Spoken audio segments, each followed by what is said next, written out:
So, how did you find the walk? Given that it was silent, did you feel like uncomfortable at any point? And how did you sort of grow into it? At the beginning, I felt a bit uncomfortable because it surprised me, and I'd never been on a silent walk, and I didn't really know what we were going to do. And I also started to notice that you were doing all of these funny things, like walk in a funny way, or like suddenly sit on the park bench, or show me certain signs on the road. And it was also clear that you were trying to somehow, or you were kind of inviting me to mimic what you were doing, even though not said explicitly, but more like what's the opposite of explicit? Implicit. Implicit. Yeah, implicitly. But then as soon as I kind of like gave it a chance, and also started doing the things you were doing, like how do you say when you run over the stones and you skip one stone every time, or like you run in a certain pattern? Yeah, like avoiding the cracks in the pavement. Yeah, exactly. Yeah.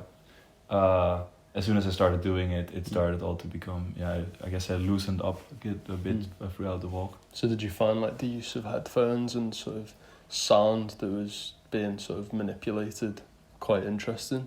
And the idea of like you also acting at some point as the leader?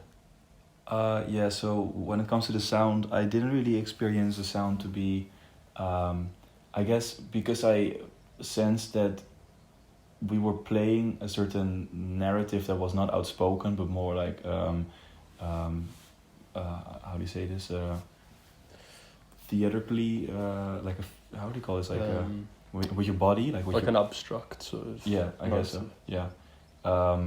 And I would say the music's sometimes contributed to giving me the idea that I was in a movie, and there's like a background song playing or something. Okay.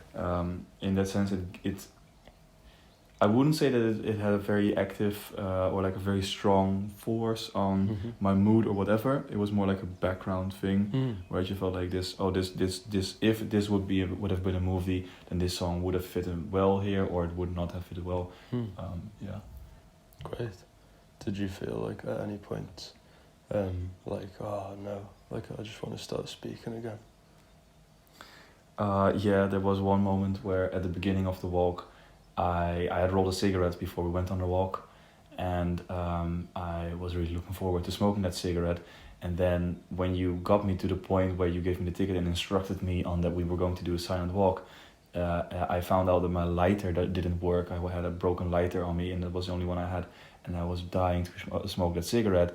And then there was a group of young people basically walking towards us, and I saw that one of them was smoking. And I was very tempted to approach one of these guys, and I was like, hey, could I maybe borrow your lighter for a second?